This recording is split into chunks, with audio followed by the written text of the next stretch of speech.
I want you to imagine walking through a dim, foul-smelling corridor where chains clank with every shuffling step. From behind iron-barred doors come unnatural screams and sobbing pleas. The air is thick with stench of unwashed bodies. In one cell, a man lies shackled to the wall, half-naked and malnourished, muttering incoherently. Down the hall, a woman in a soiled, dirty gown rocks on the floor, her ankle chained to the bed, while a pair of well-dressed onlookers peer in through a small window, leering, observing the lunatics on display. This is not a scene from a horror film. It's just the reality of the world's first mental asylums. Hospitals meant to cure and treat the troubled, but instead became houses of torment, where cruelty was routine and suffering was the norm. From the early days of England's notorious Bethlem Asylum, mental institutions earned a deservedly nightmarish reputation that spanned centuries and continents. The historian Roy Porter aptly called London's Bethlem Hospital a symbol for man's inhumanity to man, for callousness and cruelty. It was in these halls beatings, starvation, and bizarre treatments were inflicted on the helpless in the name of care. As the asylum system spread to America in the 19th century, the same patterns often followed. Grand buildings, overcrowded, filled with abuse and outdated remedies that seemed more like methods of torture. So today we're going to explore the dark chapters of early insane asylums in the UK and the USA. We'll visit the most infamous institutions, from Bethlem in London to the sprawling Victorian hospitals in America, and shine a light on the cruel treatments that their inmates had endured. And along the way you're going to hear some real historical anecdotes, the true story behind Bedlam's legends, a Quaker woman's mysterious death sparking outrage in New York, a reporter's daring expose of abuse in New York, and doctors who pulled patients' teeth or even cut into their brains in misguided attempts to cure their madness. So prepare to be shocked, perhaps dismayed, by these authentic historical accounts. I think by the end you will have walked the wards of history's most nightmarish asylums and learned the forgotten truths of how the generations before us treated those who they deemed insane. The journey begins in London, where for centuries one name was synonymous with the horrors of these institutions, and that name was Bethlem. But where are my manners? I'll first welcome you to the channel. If you like this sort of content, which I'm sure you do, how about you click the like button on the video and subscribe to the channel? And maybe you can tell me in the comments where you're listening from. I always like to know the breadth of this channel's reach. Those supporting on the Patreon and those who checked out the merch store, you have my thanks. So now let's begin.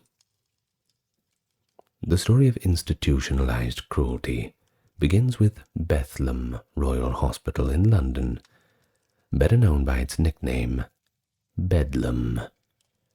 Founded in the 13th century as a religious hospice, by the 1400s it had become England's first asylum for the insane. For the desperate poor, deemed mad, Bedlam was often the end of the line. Here, under the guise of care, inmates lived in squalor and brutality. Conditions behind Bedlam's walls were medieval at best. Patients, often called prisoners by staff, and I'm not joking, were kept in tiny cells, often with no furnishings but a straw pallet. Chains, manacles, locks and stocks filled the inventories of the asylum. It was believed that madness could be shocked or beaten out of a person, quite literally. Staff whipped and flogged inmates as a supposed treatment, thinking pain might jolt the mind back to sanity, kind of like hitting the top of your television when it refuses to work. I assume that's the logic. One can imagine the screams echoing throughout the stone halls as another, quote, patient is struck for relapsing into delirium. Now, if they were not being beaten, many were simply left shackled to the walls, in their own filth nonetheless. In 1598, Bedlam's governors noted that loathsomely filthy state of the cells and that inmates lacked even basic clothing or eating utensils. Cleanliness and comfort were afterthoughts. Restraint and control, they were the priorities. And so, by the 1700s, Bedlam had become a public spectacle.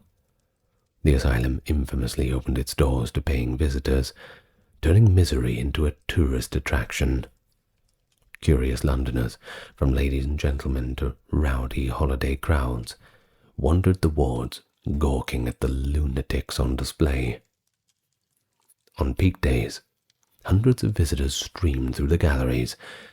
They would laugh at patients babbling nonsense, or cowered at the sight of the truly disturbed. One Swiss traveller, César de Saussure, described in 1775 how on holidays, I quote, numerous persons amused themselves watching these unfortunate wretches, who often gave them cause for laughter. He excited that melancholy abode, the Bedlam porter expected a tip, and if given a silver coin, he pocketed it all. Bedlam's human zoo was lucrative. Donations from visitors brought in around £300 per year in the mid-1700s, and that was a huge sum back then. The hospital eagerly welcomed the public to parade through. Of course, it was the patients who paid the real price. They were tormented, poked with sticks, and harassed by the thrill-seekers. Some were plied with alcohol to make them act out.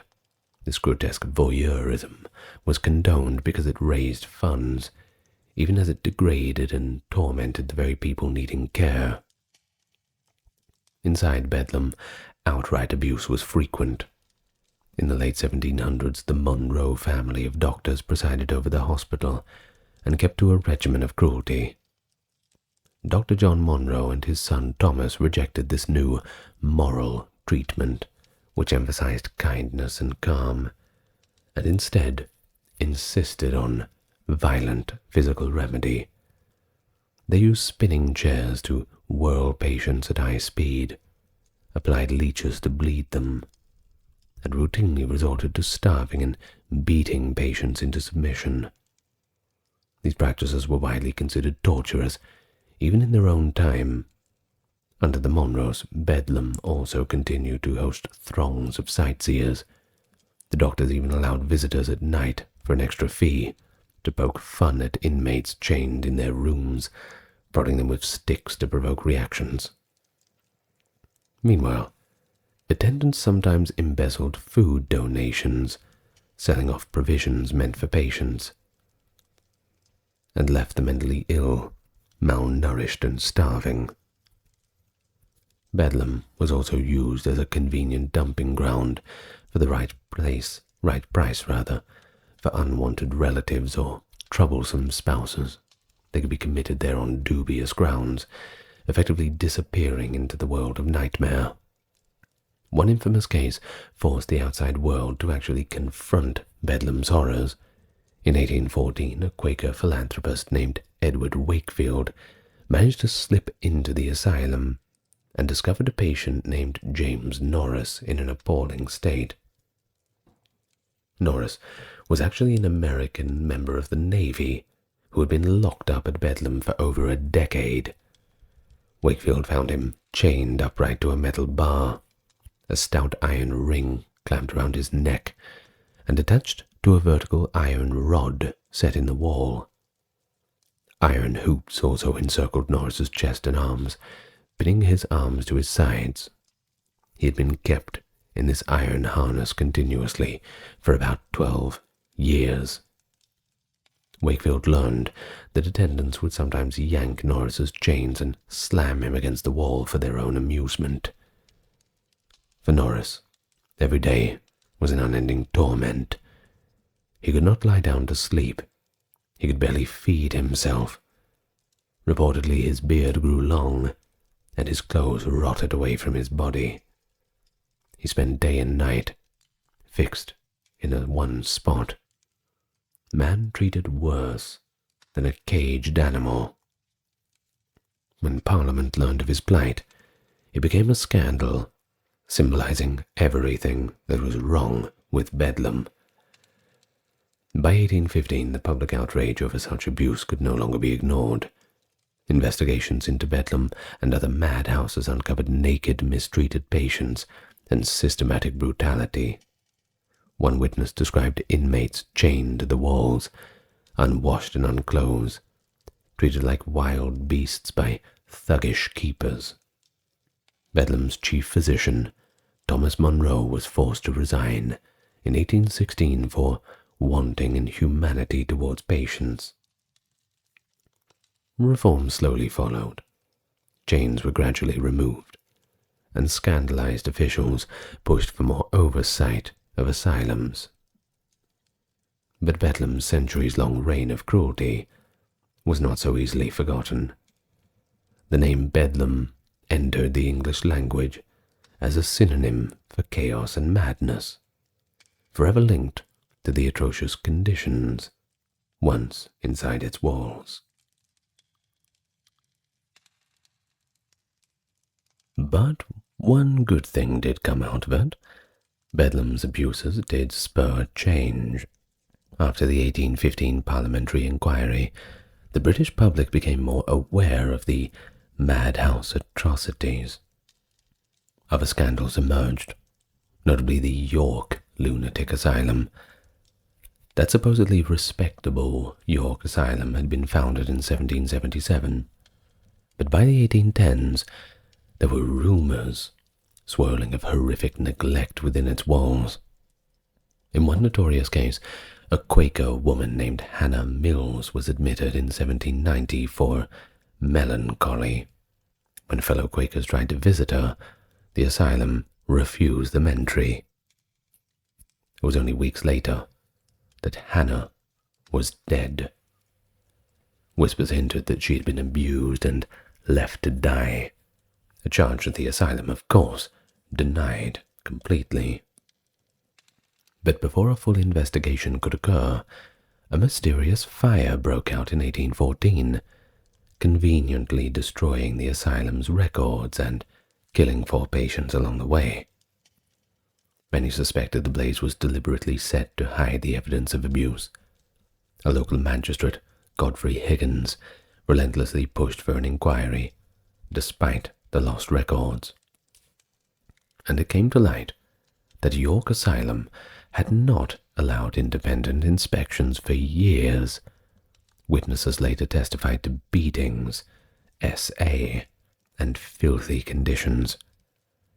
The scandal led to an influential Quaker, William Duke, to pledge to create a benevolent institution for Quakers with mental illness, and thus the York Retreat was established. Notably in 1793 in Paris, Philippe Pinel had dramatically removed the chains from the mad at Bicêtre Hospital, symbolizing a new humane era. But in far too many places, literal or metaphorical chains stayed on for decades to come. These revelations in York and London helped fuel the drive for reform.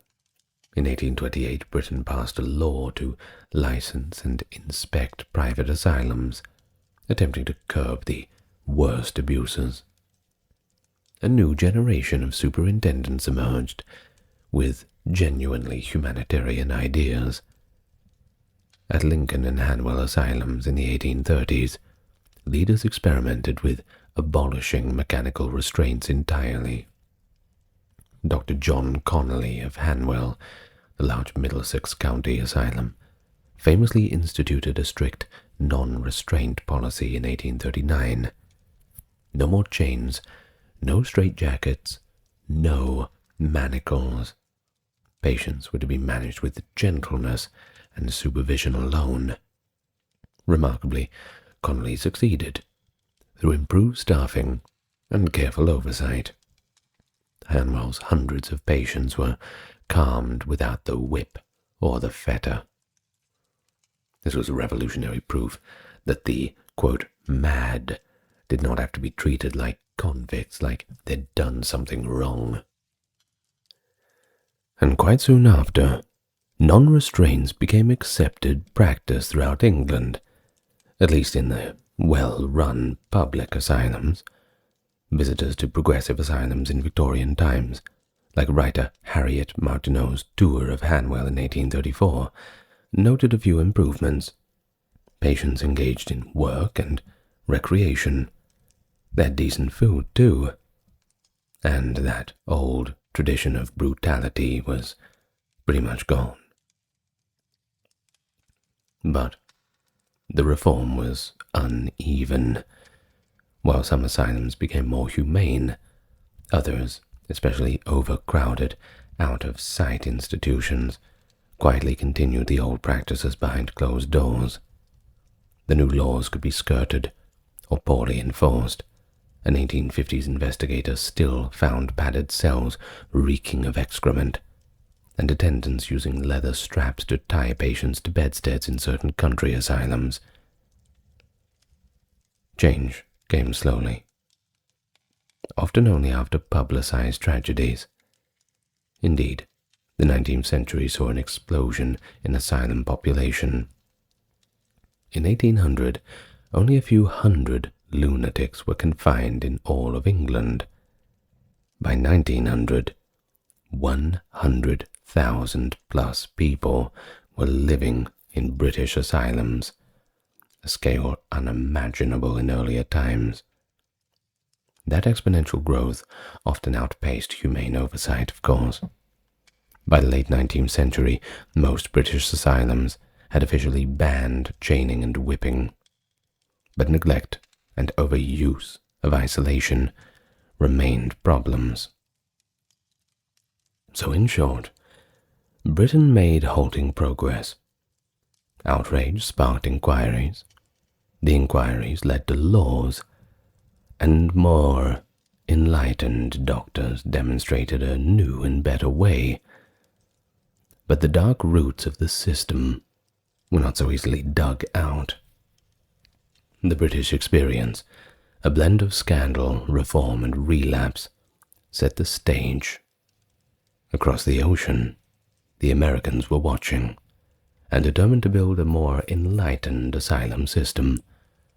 But they would soon learn, however, how easily the same horrors of mismanagement and mistreatment could take hold on their own soil. In the early United States, the plight of the mentally ill was, if anything, even more desperate. Before dedicated asylums existed, those who were deemed insane were often locked up like common criminals, or locked up in the attic like Disney protagonists. In 1843, social reformer Dorothea Dix reported finding mentally ill people confined in cages, closets, cellars, stalls, pens, chained, naked, beaten with rods, and lashed into obedience. Her memorial to the Massachusetts legislature painted a horrifying picture. Vulnerable men and women shivering half-naked in the cold, filthy cells, sometimes lashed to posts or kept in pens like animals. Doesn't sound very good, doesn't it? Many at the time mistakenly believed that the insane were not sensible to external circumstance, that dungeons, chains, cold and nakedness were acceptable to them as comfort and care.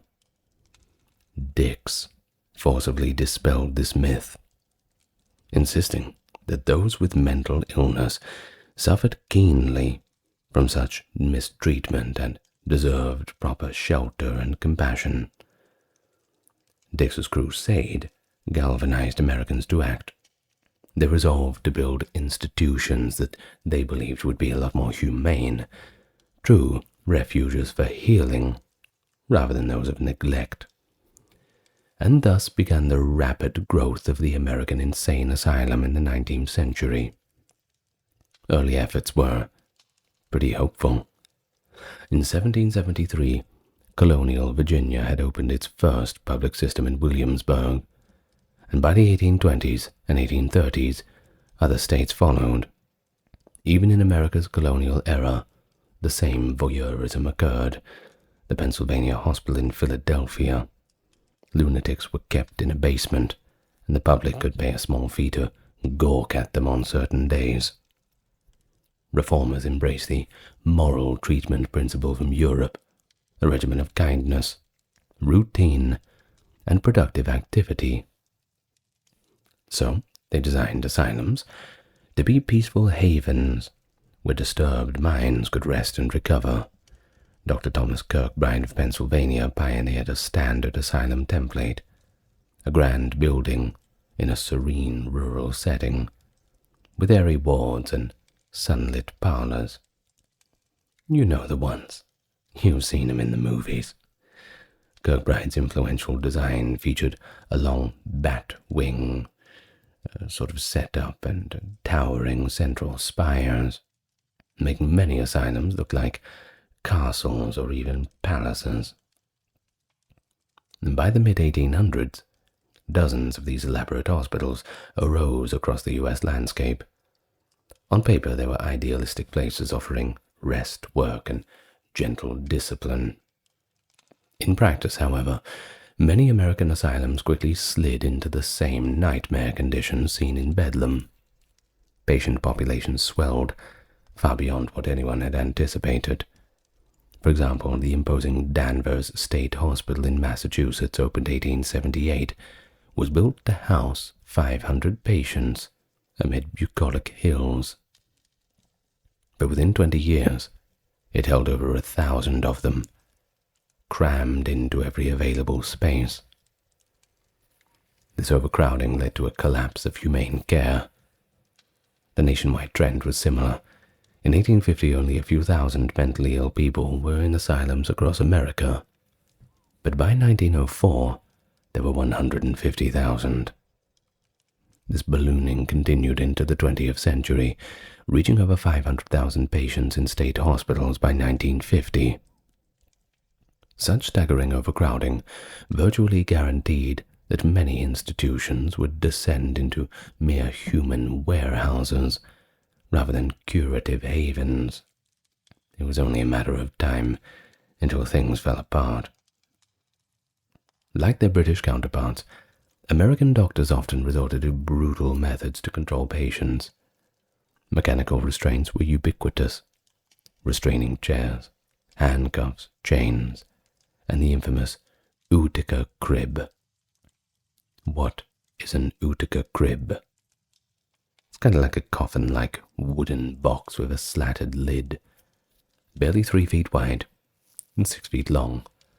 First introduced in the 1840s at the New York State Lunatic Asylum in Utica, it was meant to safely confine violent patients, but in reality it became a tool of convenience and punishment.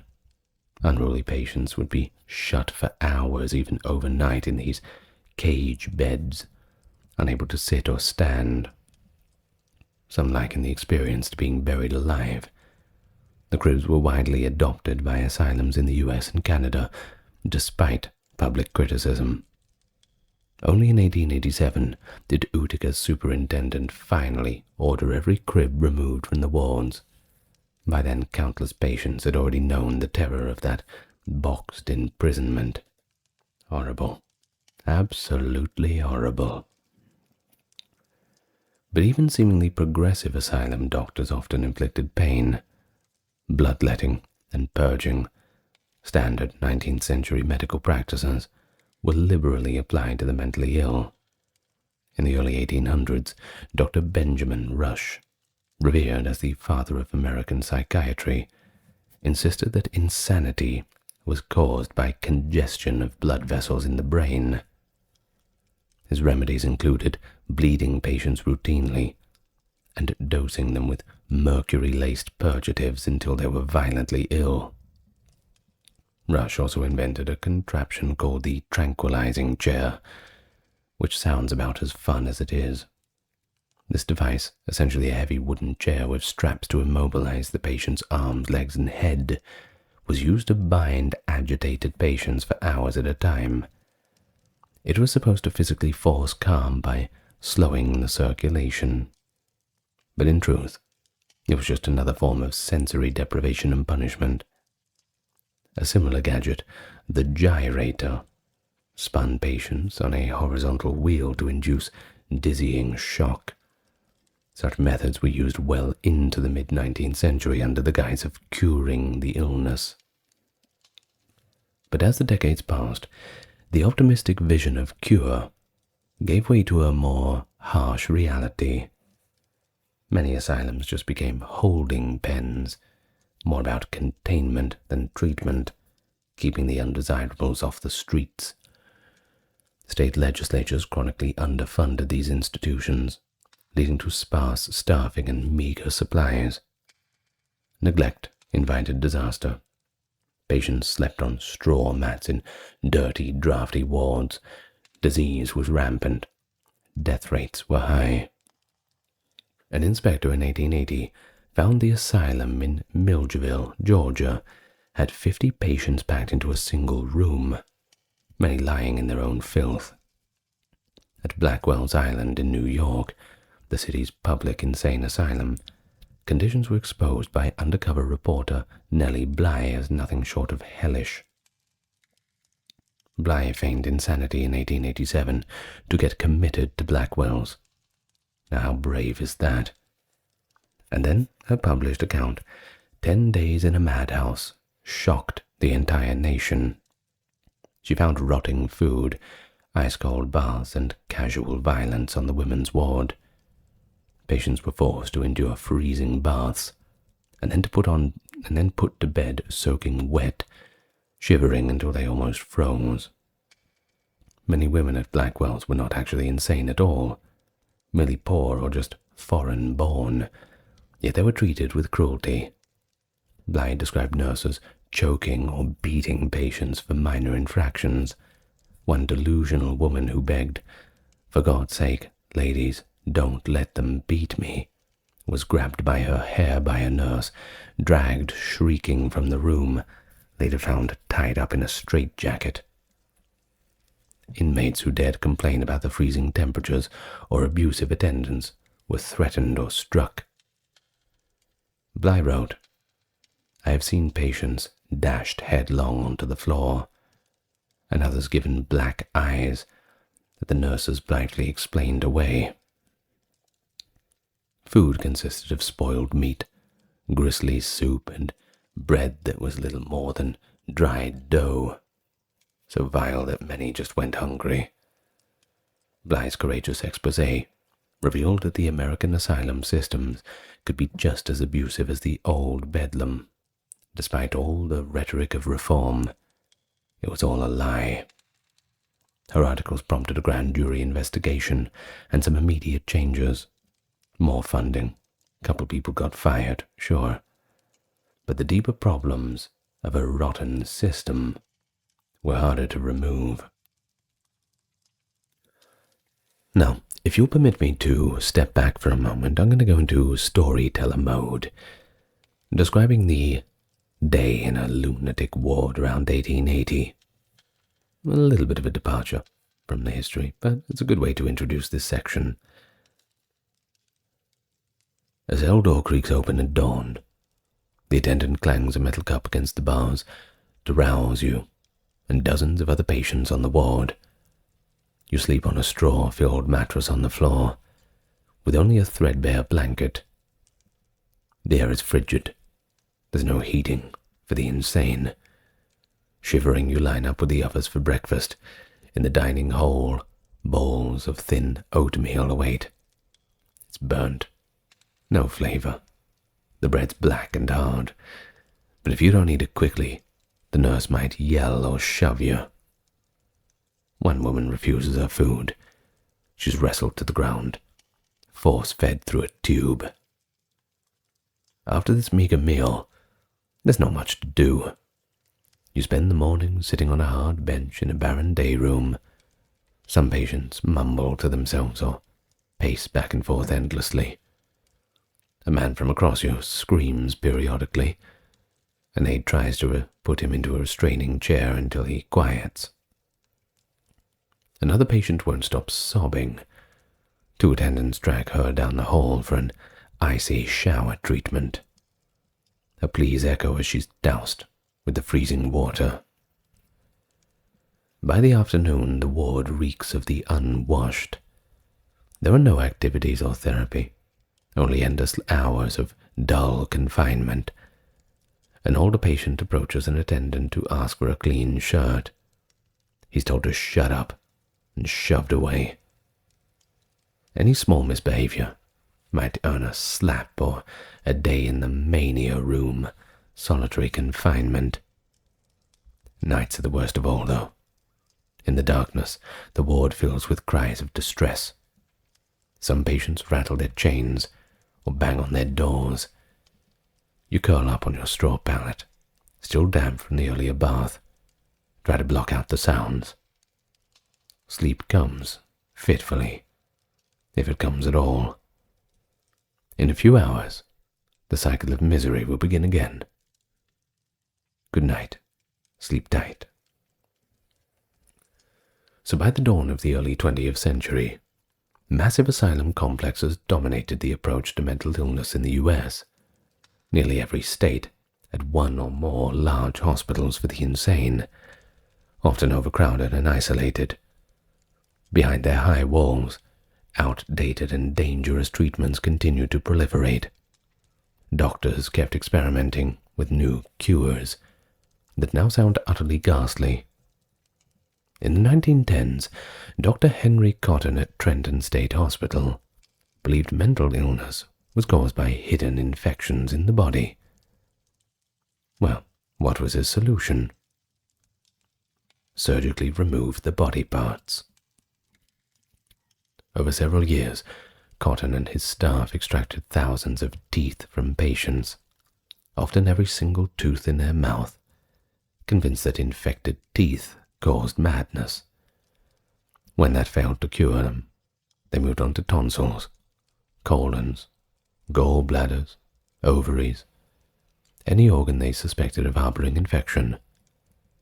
Patients already mentally fragile were subjected to grotesque internal surgeries and involuntary mutilation.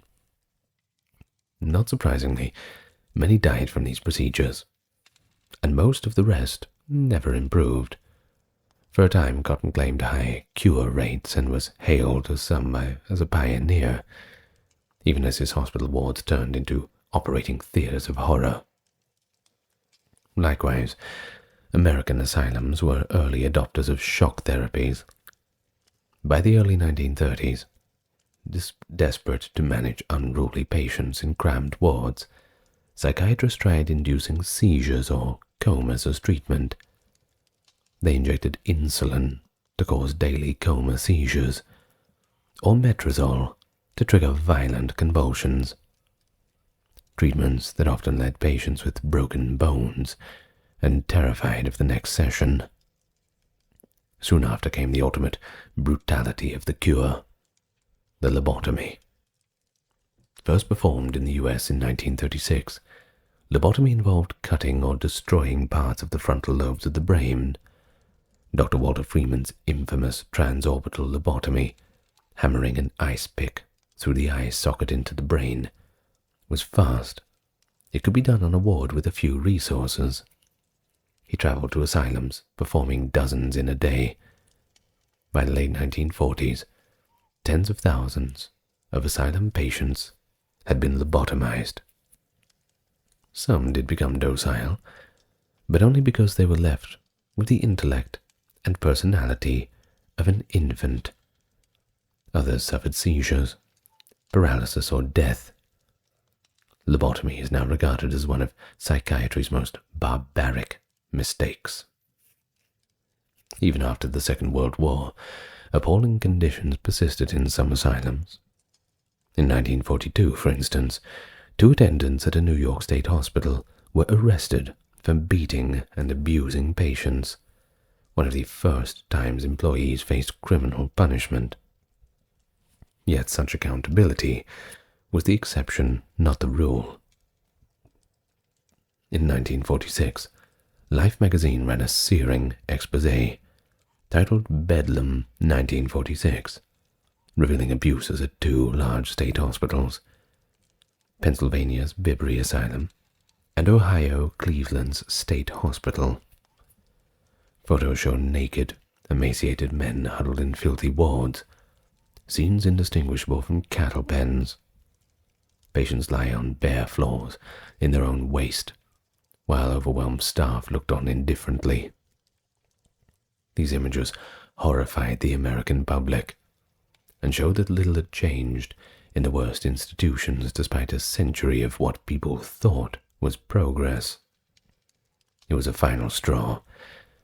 Public pressure and a new psychiatric drug program in the 1950s would soon lead to the emptying out of these, as they were called, snake pits. The fact that a place like Bibry, with 5,000 patients crammed into conditions as bad as any in Bedlam's history, could exist in 1946 was a sobering testament to how deeply entrenched the problems really were.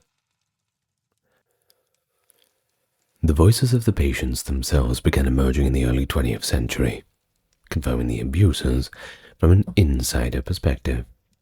One notable witness was Clifford Whittingham Beers, a Yale-educated man who was institutionalized in several hospitals after a mental breakdown in 1900.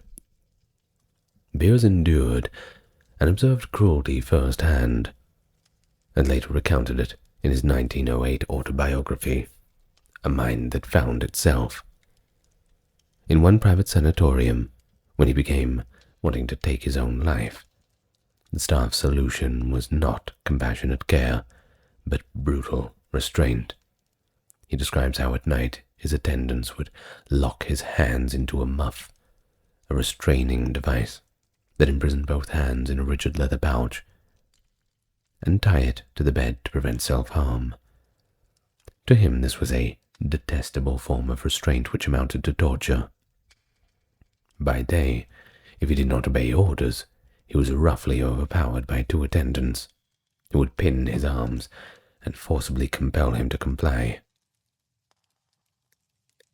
Beers also witnessed fellow patients being mistreated. In one instance, he saw an elderly, confused man kicked and slapped by an attendant for failing to move quickly enough. Such incidences were common, and Beers feared that if he didn't speak up, that the abuse of helpless thousands would continue. He noted that many attendants were ill-qualified and hot-tempered, enforcing strict obedience with violence because they simply did not understand mental illness. Some attendants were simply indifferent or just obeying orders, but there were others who seemed to relish the power they had. Beers eventually recovered and left the asylum, and his book became a rallying cry for mental health reform. It was shocking for the public to hear a sane, articulate man described being trapped like an animal in these institutions that was supposed to help him. Beer's account added powerful confirmation that patients lived in constant fear of those charged with their care. His work helped spur the creation of the National Committee for Mental Hygiene and further reforms in the 1910s. By hearing the testimony of survivors like Beers, society could no longer dismiss all the asylum inmates as unreliable narrators of their own experiences. Their stories matched the awful findings of investigators and journalists. Whether it was the manacled prisoner of Bedlam in 1815, the chained woman of Blackwell's Island in 1887, or the traumatized college graduate like Beers in 1902, the theme was disturbingly consistent. Insane asylums were often terrifying places, and they were far from therapeutic sanctuaries. Okay, so before we go, we're going to have a look at more of these outdated treatments and conditions inflicted upon the patients. Of course, at first, just in everything exists in that environment of neglect and filth. Basic care was often lacking. Patients might go weeks without bathing or change of clothes. Insect and rodent infestations were rife. One investigation found vermin crawling on patients' beds even. Overwhelmed staff sometimes left incontinent or sick patients lying in soiled bedding for days, and such neglect wasn't just unpleasant. It caused epidemics of typhus, tuberculosis, and all manner of disease that killed many patients prematurely. Bloodletting and purging. Based on humoral medicine, patients were deliberately bled, sometimes to the point of fainting, or given powerful laxatives to balance the body. Dr. Benjamin Rush was a famous proponent of bleeding the insane, but in reality it just weakened and traumatized them. They were already in poor enough health as it is. And pioneered in the early 19th century, we have rotational therapy. It involves strapping patients to a chair or hanging bed and spinning them at high speed. Doctors hoped that the resulting vertigo would shock the mind back to sanity. More often it just induced vomiting, unconsciousness, and terror. Now, a device kind of like the one invented by Rush was the tranquilizing chair. Essentially a big, heavy wooden chair with straps to immobilize the patient's limbs and head, with a box to confine the head. Patients could be left for hours, even fed and made to relieve themselves in the chair too. It was believed to physically force calmness, but of course it just gave them enormous distress and often injury. And then there was a form of hydrotherapy. Cold water baths and showers, used well into the 20th century. Agitated patients might be suddenly plunged into an icy tub, or doused in cold shower water as a shock to the system. Others were kept in lukewarm, continuous baths for hours, or wrapped tightly in cold, wet sheets that would dry and constrict, effectively swaddling them. Nellie Bly's expose described women forced into freezing baths and put into bed as soaking wet as punishment. Of course, the use of straight jackets is one of those images that we have conjured up. The use of canvas jackets with long sleeves tied behind the back became common in the 1800s as a way to subdue violent patients. Some lived nearly permanently in these restraints. Other inventions, like the Utica crib that we talked about, similarly kept patients physically incapacitated for long periods. These devices often cause muscle atrophy, joint pain, and, of course, profound despair. As an alternative to the mechanical strains, many asylums simply used prolonged solitary confinement. Patients might be locked in a small padded cell for days, weeks, or even months, with minimal human contact. It's enough to make you go crazy. Doctors thought that the quiet and lack of stimulus might settle disturbed minds, but of course, we know that wasn't going to work. In reality, the loneliness often magnified the patient's anguish and drove them to a deeper insanity. And if they weren't insane before they went in, they probably would be when they came out.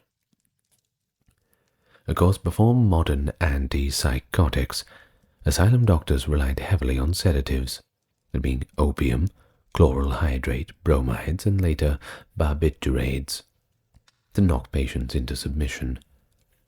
Doses were crude and often excessive, leaving patients in a stupor or with addictions. Over-medication was an easy substitute for humane care. But starting in the 1930s, methods like insulin coma therapy, that is, injecting insulin to induce daily comas, and metrazole convulsive therapy triggering violent seizures were introduced.